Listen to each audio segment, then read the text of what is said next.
de esperança. Item 3. Sinta-se feliz, com a felicidade penetrando aos seus poros, invadindo o seu coração e a sua alma. Tudo em você é paz e alegria. Respire profundamente. Relaxe o corpo. Comece a agradecer pelo que tem. Renda graças a Deus por você existir. Pela saúde que desfruta, pela família e pelos amigos. Volte seu pensamento para Deus. Enxergue-se diante dele. Veja-se recebendo luz divina, abundantemente. Espalhe essa luz por toda a humanidade, transbordando alegria. Há momentos em que nós sentimos um pouco de Deus.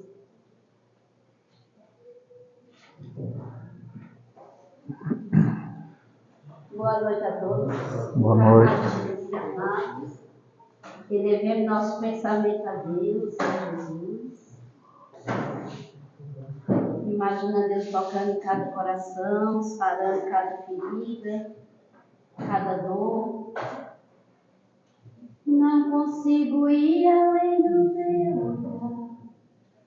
Tudo que eu consigo é imaginar a riqueza que existe dentro de você. O ouro eu consigo só admirar, mas de olhando eu posso a Deus adorar. Sua alma é um bem que nunca envelhecerá. O pecado não consegue esconder a marca de Jesus que existe em você.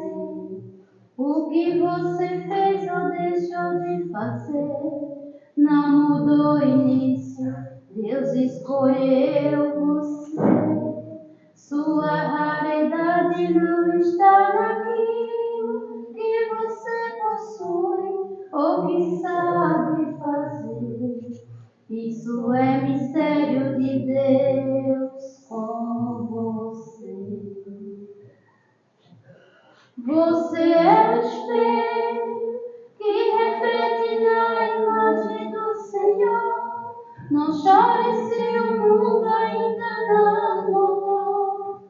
Já é o bastante Deus reconhecer o seu valor. Você é precioso, mais forte que um ouro por um dia eu vi.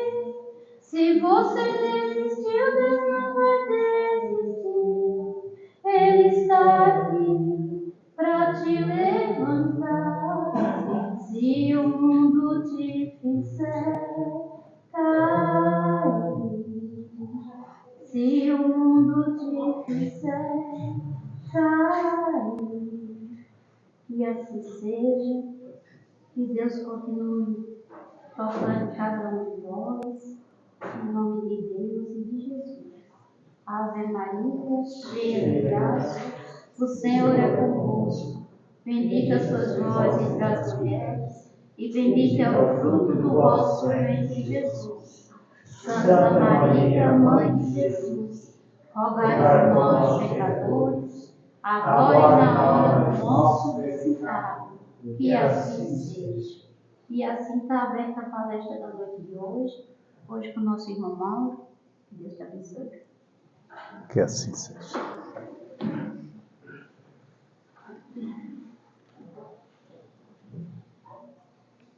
Boa noite, queridos irmãos. Boa noite.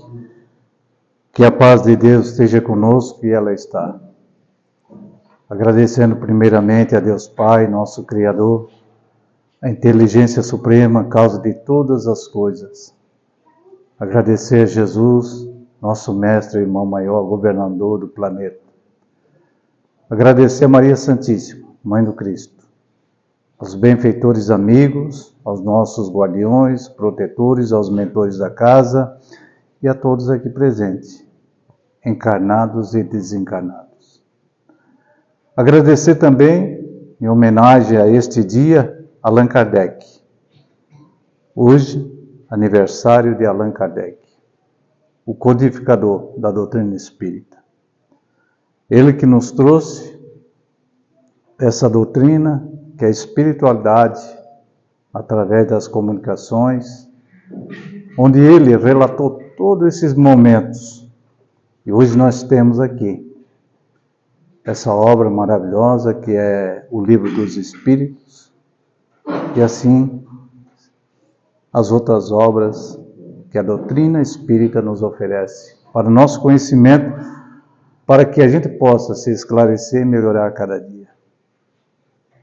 Então fica aqui a nossa homenagem ao nosso codificador, ao nosso grande irmão Allan Kardec. Mas hoje também se comemora o desencarne de um ser também que trouxe a palavra de Jesus e deu o maior exemplo a todos nós. Francisco de Assis, dia 3 de outubro, 1226. Desencarnou em torno de 799, anos que ele desencarnou. E amanhã é o seu dia, comemora-se o dia de Francisco de Assis, o dia dos animais. O homem que deu um exemplo de bondade, de amor ao próximo, à natureza, que a gente possa aproveitar a natureza, as obras divinas de Deus, os mares, as florestas, os animais, as flores, enfim. E nós também, porque fazemos parte da natureza, do Pai Divino que nos criou com amor. Mas a nossa proposta de hoje é falarmos sobre a melancolia.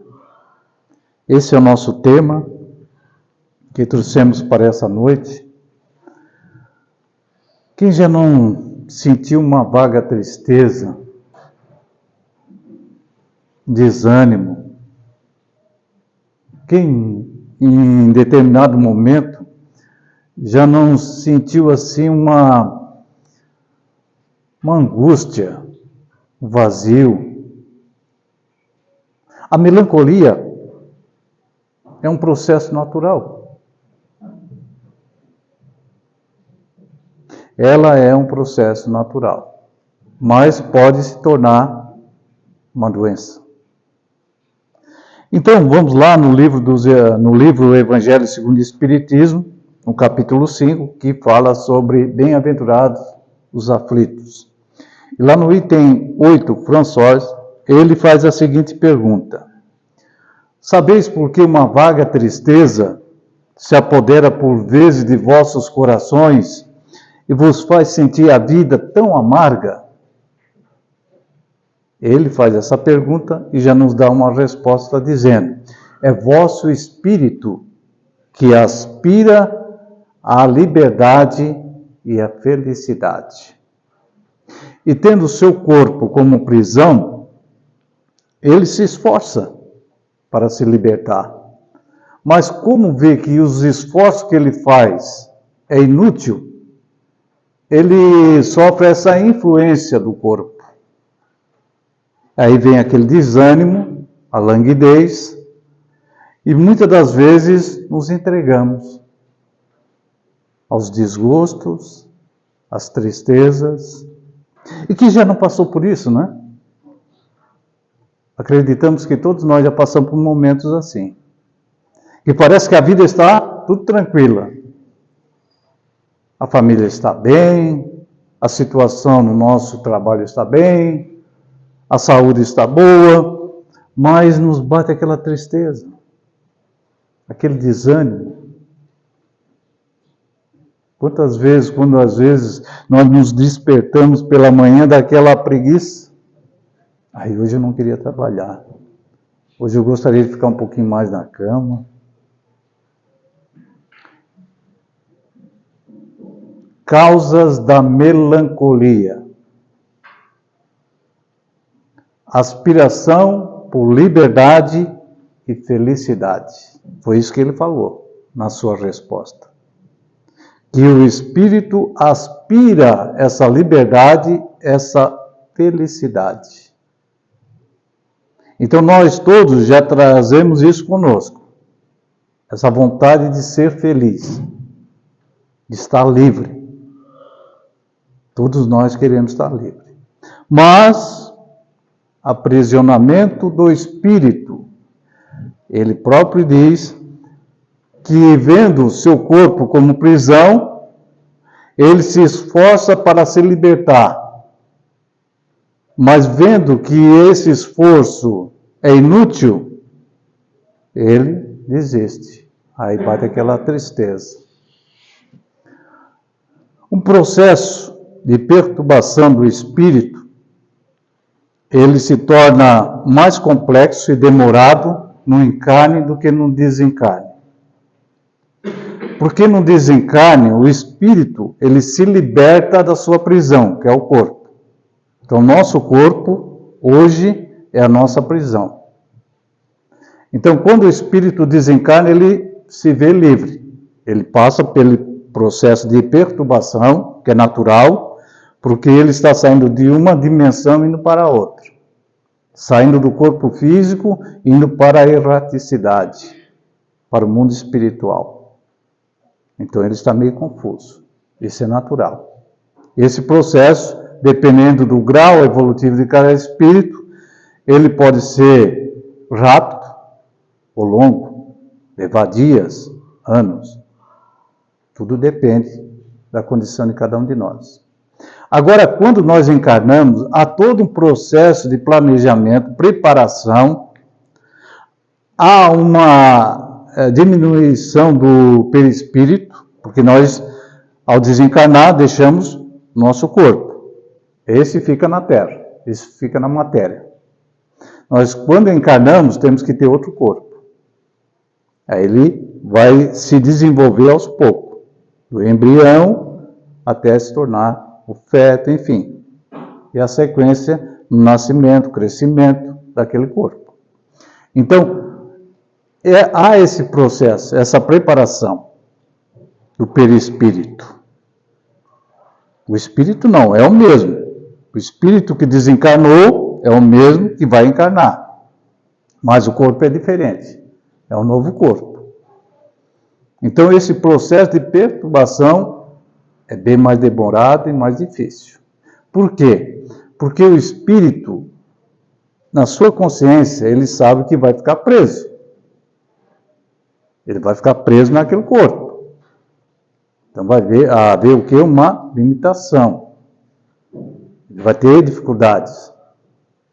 E quando o espírito chega a encarnar, ele sente essa necessidade de se libertar.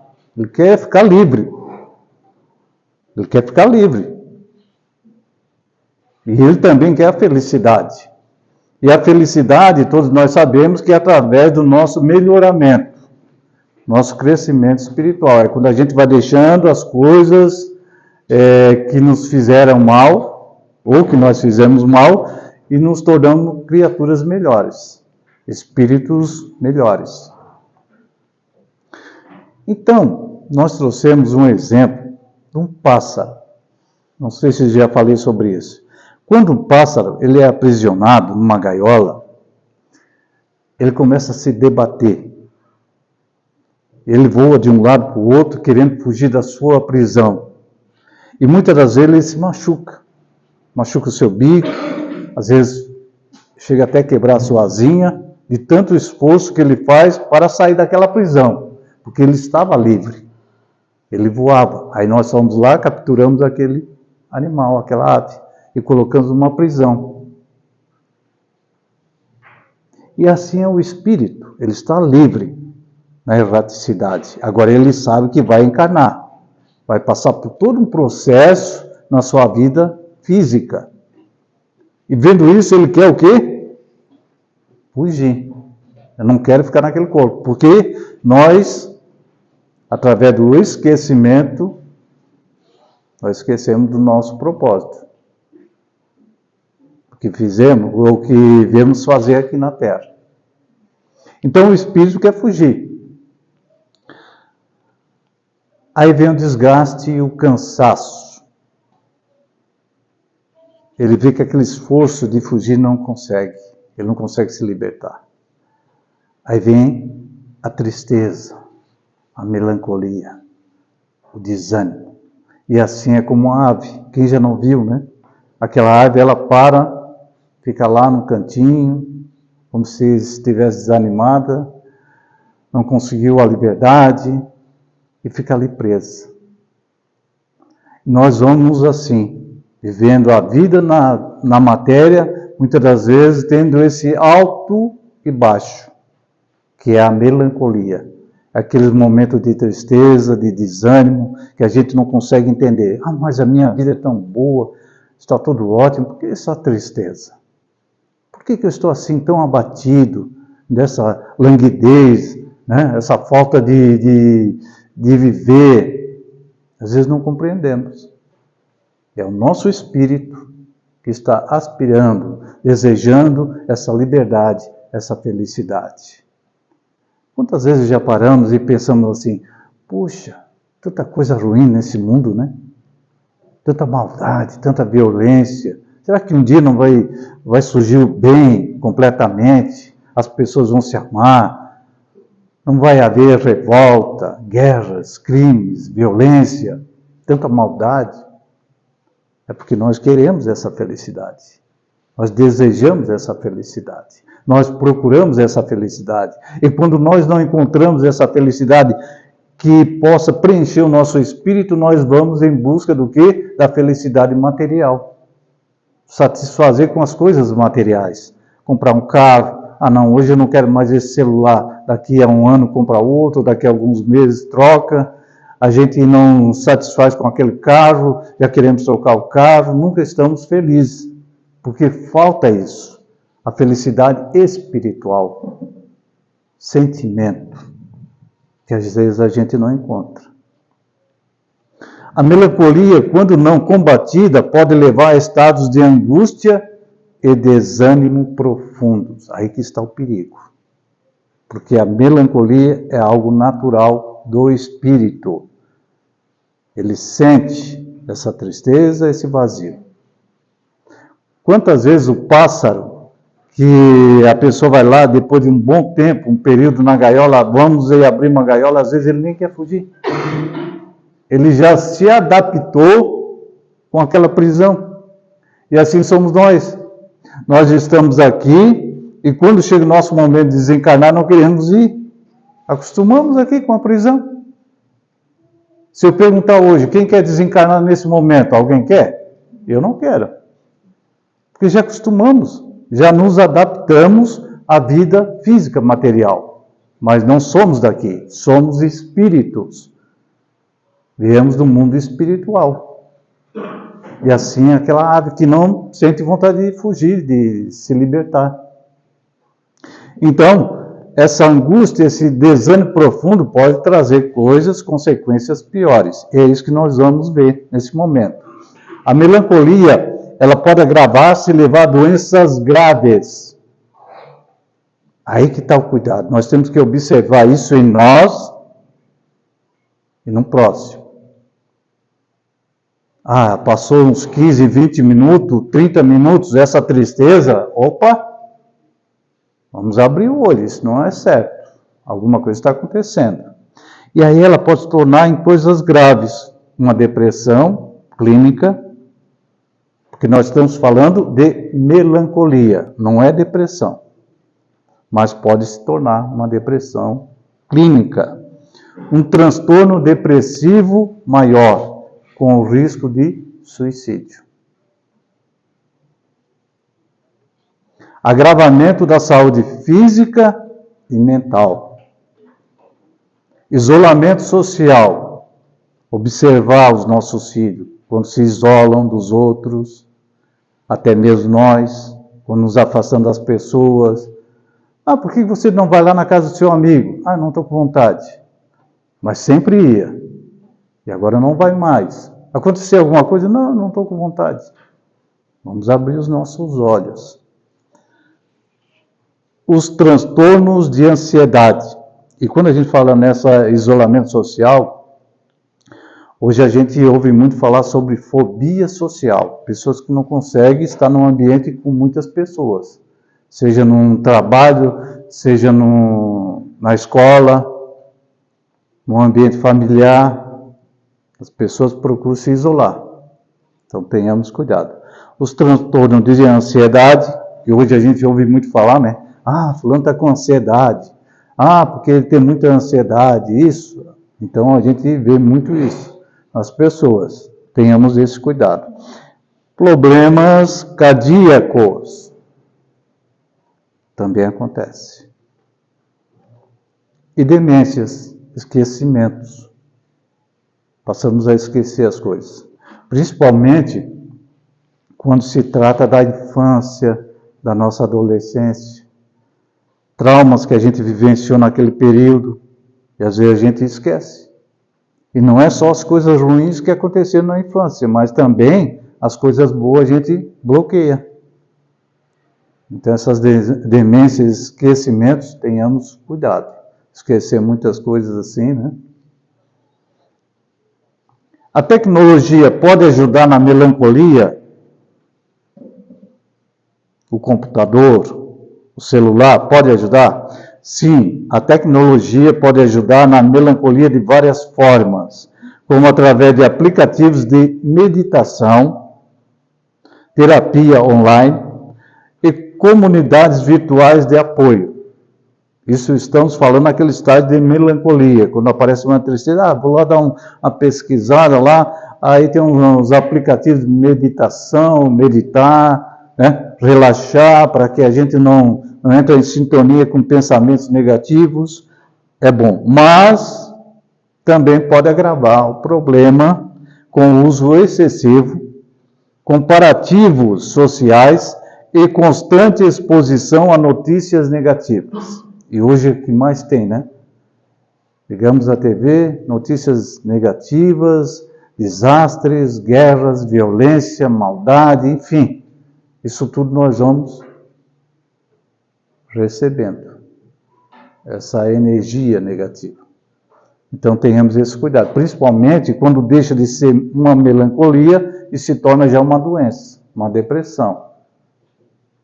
E às vezes as pessoas se isolam em seus quartos, fica de frente com um computador, à noite, durante o dia todo, não querem sair, porque elas estão absorvendo o conhecimento, aquilo está ajudando, então tenhamos cuidado. E por fim, diz o seguinte, o segredo está no uso equilibrado e consciente. Muitas das vezes não tem esse equilíbrio e tem consciência. Escolhendo ferramentas que promovem o bem-estar, evitando padrões prejudiciais. Então, ajuda, sim. Quando procurar ajuda profissional? Quando essa melancolia já está numa fase crítica. Então, diz o seguinte, quando a melancolia persistir, for incapacitante, ou quando houver um comprometimento significativo da funcionalidade no dia a dia, procurar profissionais da saúde, psicólogos, psiquiatras. Procurar. Ah, mas eu não gosto. Ah, diz que psiquiatra é para louco. Não é. Ele vai tratar o teu problema mental. Esse distúrbio psíquico. Então, temos que procurar sim. Principalmente se a gente tinha uma rotina, uma vida tranquila, de repente começamos a mudar. Quando começamos a relaxar nas nossas atividades, quando deixamos de conservar a higiene física, pessoas que já não querem tomar banho, já não cuidam mais da aparência, aí é preocupante. Aí tem que procurar, sim, profissionais da saúde. Tem que procurar ajuda. E se a gente observa isso num familiar, um amigo, vamos ajudá-lo, porque ele está nesse processo depressivo. Às vezes as pessoas dizem, porque depressão é falta de trabalho. Não é, é uma doença. É uma doença que leva muitas pessoas ao suicídio. Então nós temos que tomar esse cuidado e amparar esse que está numa fase de sofrimento. Como lidar com a melancolia? Estamos falando da melancolia, não da depressão. Aí diz o seguinte, resistir à tristeza. Quando a gente está triste demais, opa, chega para lá, eu não sou assim. Sai de casa, vai conviver com pessoas alegres, não com pessoas depressivas no sentido, pessoas que só vivem do lado negativo, falando coisas ruins, falando de crime, violência, não. Fala com pessoas que nos elevam, que nos traz alegria, que nos faz sorrir, que traz conhecimentos bons, que nos alerta, que nos chama atenção, pessoas que nos ajudam realmente. Temos que procurar um ambiente agradável. Não aquele ambiente que nos leva lá para baixo. Já estamos lá para baixo, né? Aí vamos para um ambiente assim, ou falar com pessoas que já estão nessa situação, não é bom. Então, resistir à tristeza. Sai tristeza. Eu sou alegre. Eu quero sorrir. Eu sou filho de Deus. Praticar a oração e a fé. A oração é uma ferramenta importante. Tem pessoas que chegam no estágio da depressão que realmente não conseguem nem orar. Então vamos orar por elas. Vamos ajudá-las com as nossas preces, com a nossa irradiação, com nossos pensamentos positivos para que ela se liberte daquele mal. A oração e a fé. Confiar em Deus. Compreender a missão terrena. François fala sobre isso. Que nós temos um comprometimento com a nossa família. Nós temos deveres que Deus nos concedeu. Porque às vezes a gente diz assim, não, missionários somente aqueles espíritos, né, como Kardec, Francisco de Assis. Não, eles tiveram a missão deles para a humanidade, para ajudar a humanidade. Mas nós todos temos um comprometimento com a sociedade, com a família. É uma missão. A missão de um pai, a missão de uma mãe, nosso bairro, nosso trabalho, até no trabalho nós temos uma missão. Então, nós temos sim um comprometimento, uma missão aqui na Terra.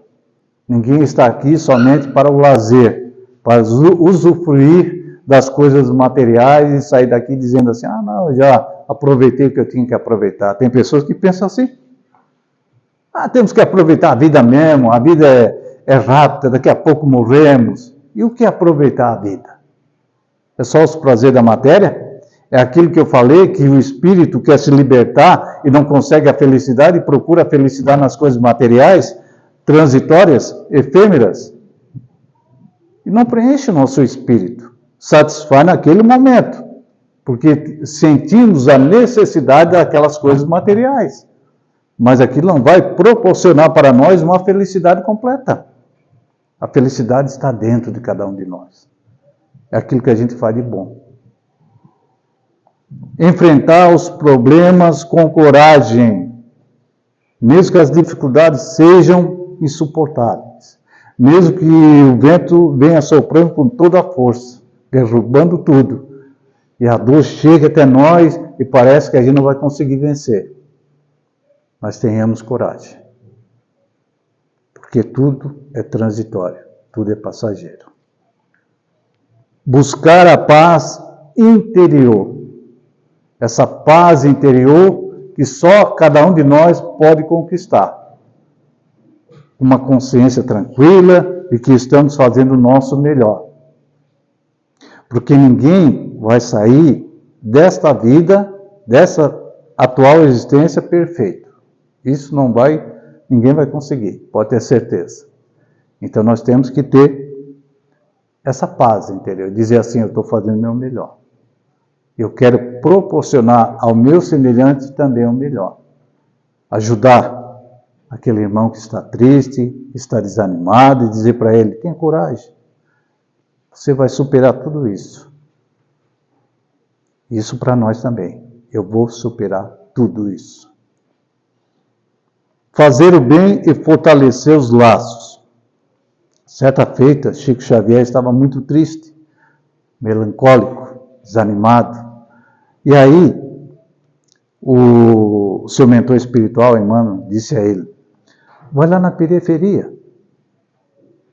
Vai lá ajudar os outros.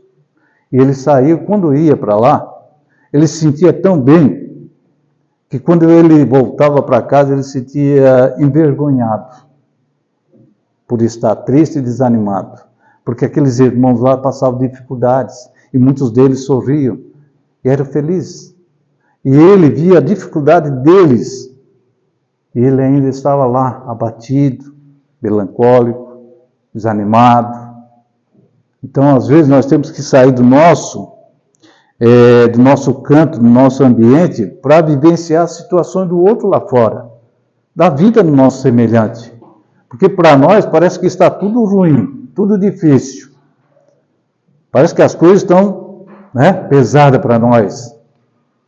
E aí, quando nós saímos do nosso ambiente e vamos para o outro ambiente, onde a situação realmente é caótica, difícil, aí nós compreendemos, eu reclamo tanto. Eu reclamo tanto da vida. E eles não reclamam muitas das vezes. Muitas das vezes supera suas dificuldades, seu sofrimento, superando com fé, com coragem, com resignação. E existem pessoas assim, que sabem enfrentar as suas dificuldades. Então, é essa maneira que devemos lidar com a melancolia. Quando chegar essa tristeza, esse desânimo, vou sair. Dar uma volta, conversar com as pessoas, vou fazer alguma atividade, procurar algo útil. Quem sabe na casa espírita estão precisando de alguma tarefa lá, vou lá ajudar o pessoal. É assim. É isso que nós temos que fazer. Auxílio espiritual. Na missão espírita, para combater a melancolia, é necessário o esforço pessoal. Vejam só, o esforço pessoal. Podemos ter toda a ajuda, todo o amparo necessário. Mas se não tiver o nosso esforço pessoal, fica difícil. Para mudar o estado psíquico e buscar a sintonia com o bem, o que inclui a prática da oração, a leitura edificante e envolvimento em atividades que promovam o bem-estar, como o trabalho no bem, o convívio social e autocuidado. Vejam só, autocuidado. Cuidar da nossa higiene, do nosso corpo, não se entregar. Isso é muito importante. Em casos mais graves, o auxílio de amigos, familiares e a busca por tratamento em centros espíritas para a desobsessão. Porque aqueles nossos irmãozinhos, companheiros do passado, estão ali, só nos observando. E eles aproveitam esse momento da melancolia, dessa tristeza, desânimo, para nos influenciar. A vida é chata, desiste da vida. Para que tomar banho? Para que sair, estar em convívio com outras pessoas? Tudo aquilo, influenciando. E apoio espiritual são fundamentais. E o que nós encontramos na casa espírita? Os recursos. Atendimento fraterno. Toda casa espírita tem um atendimento fraterno. Para receber aquele irmão e ser acolhido com carinho, orientado e ajudado, e dando recursos que a casa espírita fornece. Não deixando de lado o tratamento médico. Nunca deixe de lado o tratamento médico.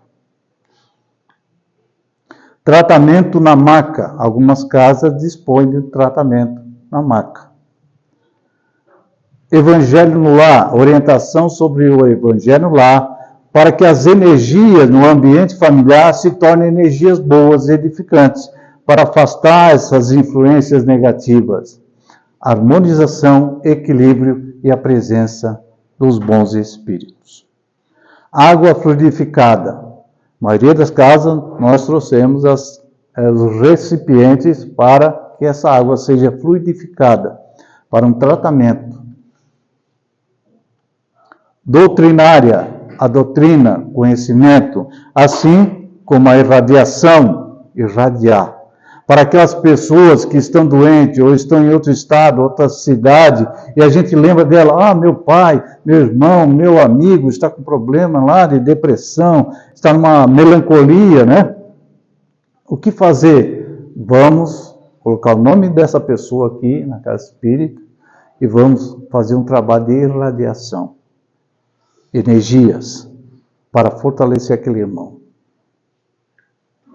Estudos, importante o conhecimento, o esclarecimento, para que a gente possa aprender como lidar com as situações difíceis na nossa vida. A oração, manter sempre a oração. Orar não é gravar, decorar um Pai Nosso, uma Ave Maria, mas é conversar com Deus. É dizer para Deus assim, Senhor, eu preciso de Ti. Eu estou desesperado, estou desanimado. Preciso da Tua força, da Tua energia, dos bons espíritos. Isso é conversar com Deus. Um diálogo sincero e aberto. E Deus vai nos ouvir. Pode ter certeza. E os passes. O passe. A fluidoterapia. O tratamento de passe. Então, recursos a Casa Espírita fornece para que a gente possa vencer a melancolia e às vezes também no tratamento de depressão e outros tipos de fobia. Pode ter certeza, a espiritualidade vai nos ajudar. Mas temos que fazer tratamento, acompanhamento médico, procurar os profissionais da saúde, psicólogos, psiquiatras. Certo? Bem-aventurados que choram, porque eles serão consolados, disse Jesus. E as lágrimas são emoções materializadas. Não tenha vergonha. Tem vontade, sente vontade de chorar? Chore. Desabafe. Ponha para fora toda aquela energia negativa. Mas eu sou homem. Não importa. Homem chora sim. Quando a gente sente a dor, aquela angústia, aquele desespero, aquela aflição, a gente tem vontade de chorar? Chore. A gente chora de alegria. Vamos chorar também para tirar toda aquela energia negativa. Bem-aventurados que choram, porque vão ser consolados.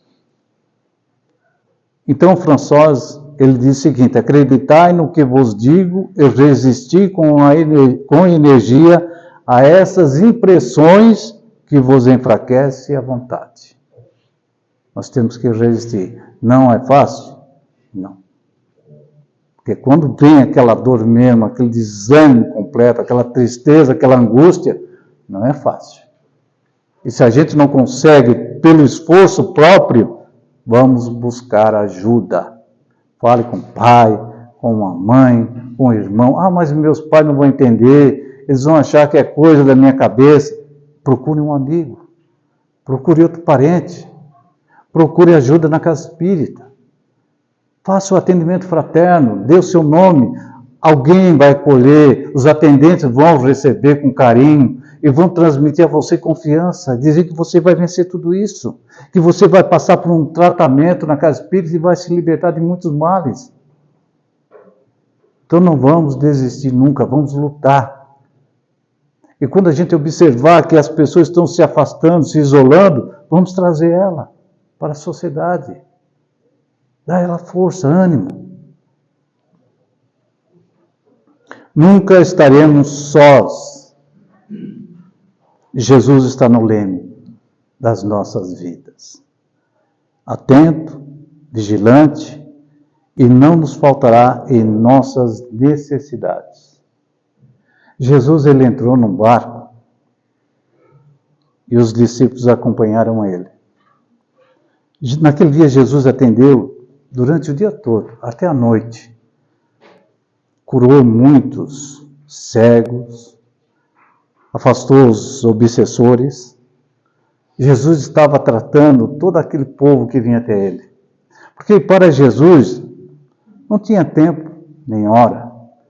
Ele ajudava aqueles que procuravam ele. Ele estava muito cansado e ele dormiu naquele momento no barco. E as ondas se agitaram, o vento soprou, e o mar parecia que iria afundar aquele barco. Os discípulos então ficaram desesperados e acordaram Jesus dizendo: Senhor, salva todos nós. Como consegues dormir com essa tempestade? E Jesus disse: homens de pouca fé. Naquele momento Jesus acalmou o vento. E as águas ficaram tranquilas. Porque Jesus, ele tem fé em Deus. Jesus não se preocupava com as situações porque ele sabia que estava amparado. E às vezes é isso que nós temos dificuldade. Nós temos dificuldade de saber se realmente estamos amparados ou não. Onde está a nossa fé? Existe uma música que eu trouxe a letra que eu achei interessante. E o título dessa música é Meu Barquinho. Eu não sei se eu leio ou se tento cantar essa música. Não sou bom nisso. Vamos ver. O vento balançou meu barco em alto mar, o medo me cercou e quis me afogar. Mas então eu clamei ao filho de Davi, ele me escutou, por isso estou aqui. O vento ele acalmou, o medo repreendeu, quando ele ordenou, o mar obedeceu.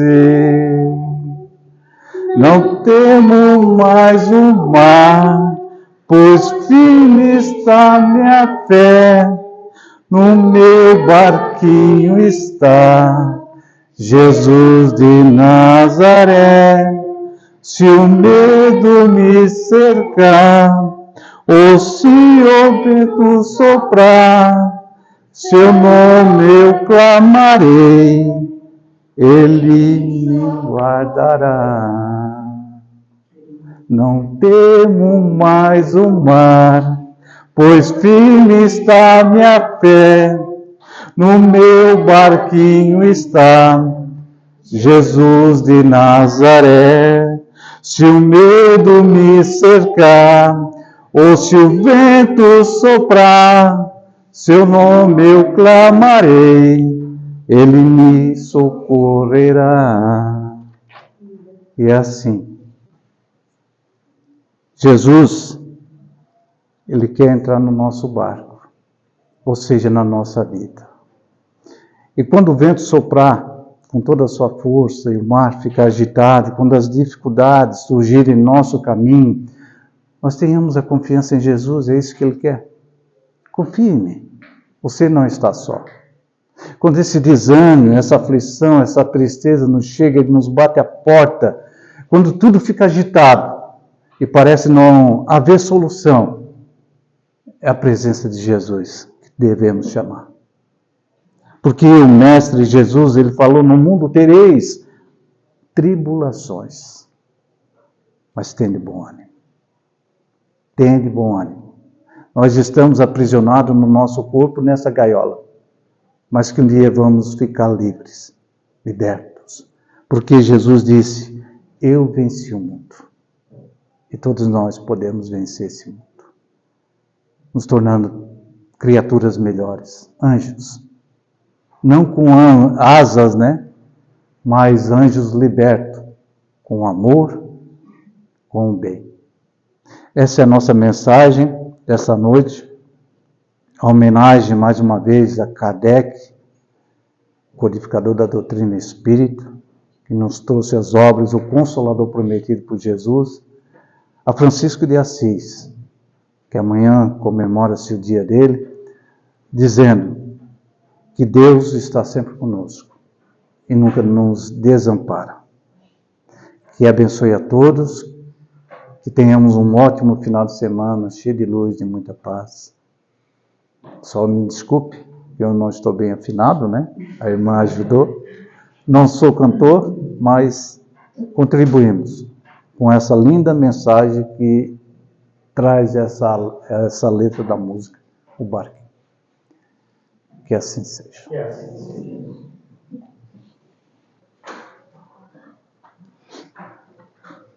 Obrigada, Márcia. Que Deus te abençoe.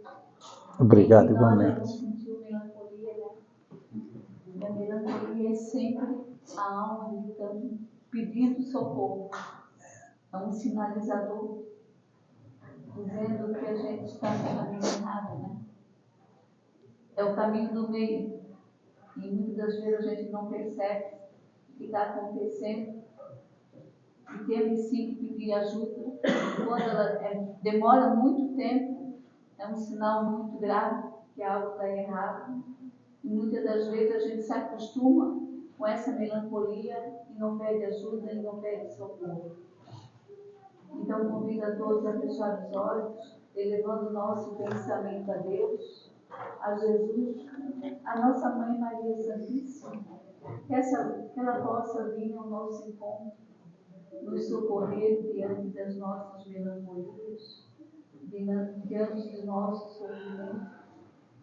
Que essa prece possa ir de encontro a todos aqueles que têm o seu nome no caderno de prece, a todos aqueles que estão em tratamento nessa casa, por toda a humanidade, Senhor. Pai nosso, que estais nos céus, santificado seja o vosso nome. Venha a nós o vosso reino. Seja feita a vossa vontade, assim na terra como nos céus. O pão nosso de cada dia nos dai hoje. Perdoai as nossas ofensas, assim como nós perdoamos a quem nos tem ofendido. E não nos deixeis cair em tentações, mas livrai-nos de todo mal. Que assim seja. E assim pedimos permissão para darmos por encerrado a palestra doutrinária da noite de hoje. Pedimos a todos que permaneçam no banco e vamos ter uma pequena apresentação e logo em seguida teremos o Pai. Que Deus abençoe a todos. Que assim seja.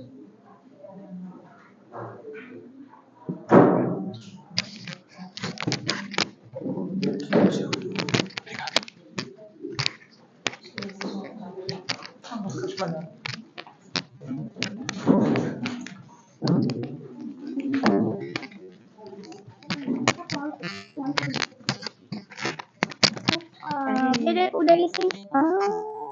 O meu é melhor. O microfone. Tô aqui.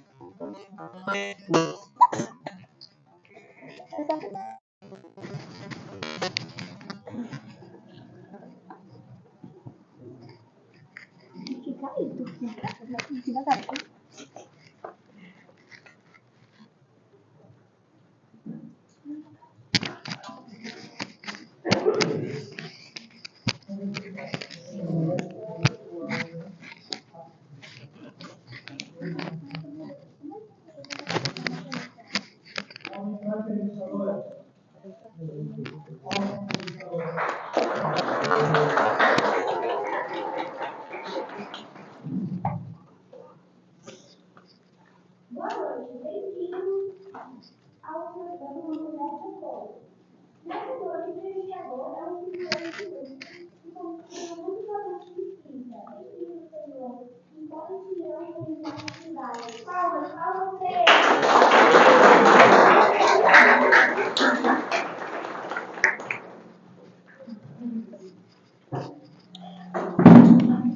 Que fazemos tê-la aqui nessa noite especial, que é seu aniversário?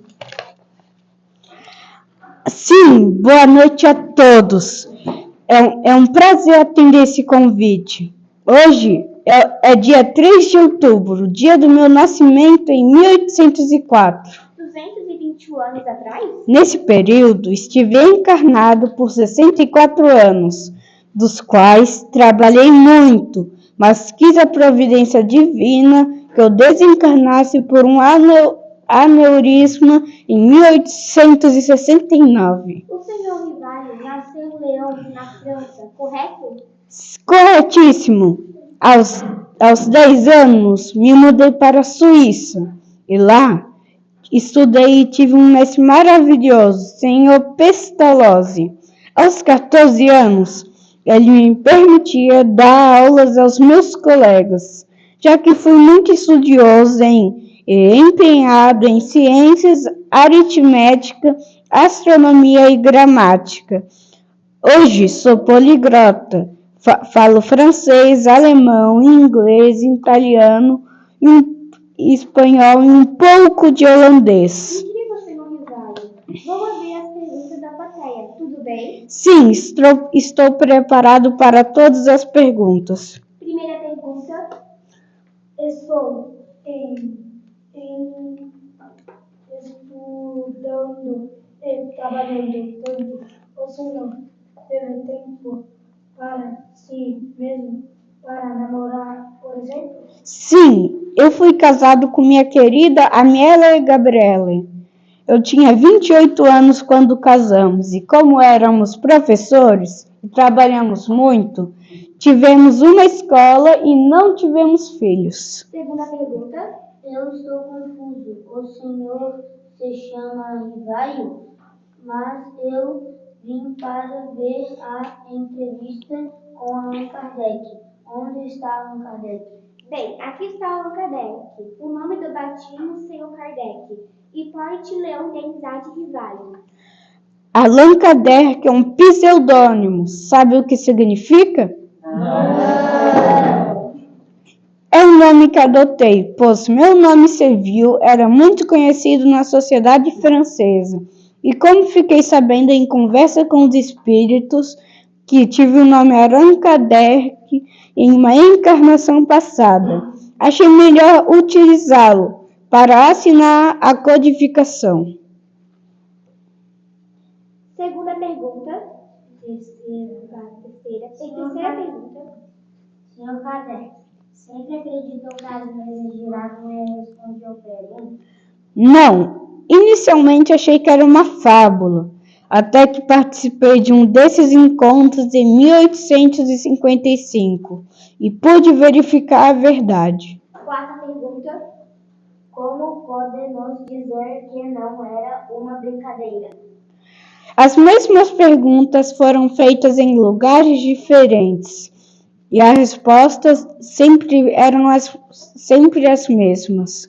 Sabem o que são cartas de correspondência? Sim. Pois bem, eu encaminhava essas cartas em diversos lugares do mundo. Foi assim que trabalhei, lendo perguntas e respostas e organizando tudo. O primeiro livro que publiquei possui mais de 1000 perguntas e respostas.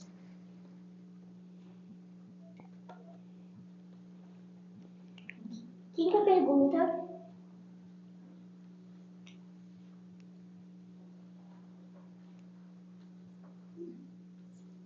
Como estudar foi uma missão fácil?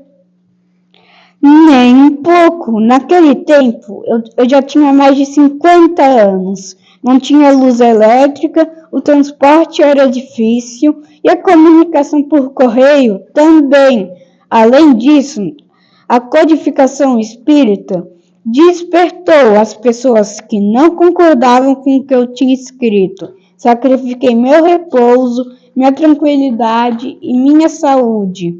E aqui temos as outras obras do senhor Kardec. O livro médio, 1861. Evangelho segundo o Espiritismo, 1864. O Céu e o Inferno, 1865. Gênesis, 1868. Após o seu desencarne, seus amigos publicaram obras futuras de 1890, que tinha textos inéditos de anotações feitas por senhor Kardec. Eu ainda fundei a Sociedade Parasiense de Estudos Espíritas e lancei a Revista Espírita, que tinha publicação mensal. Sim, contém aspectos muito importantes. No Brasil, a Federação Espíritas Brasileiras foi fundada em 1884. Qual a sua opinião sobre o espiritismo no Brasil? O Brasil é o coração do mundo e a pátria do Evangelho, como o próprio Cristo quis que fosse. Tem médios maravilhosos como Bezerra de Menezes, Zé Arigó, Chico Xavier, Divaldo Franco e tantos outros. Tem um povo alegre, cheio de fé. Os espíritas têm por dever de aceitar todos os credos e religiões sem distinção.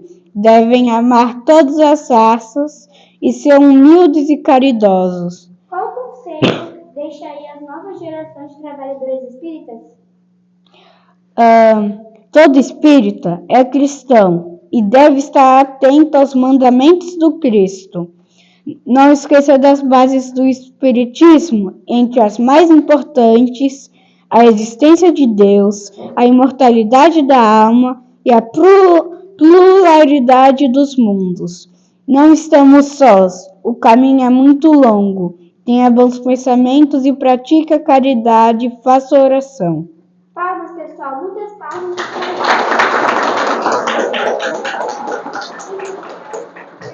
Muito obrigada, plateia, e tenha uma boa noite.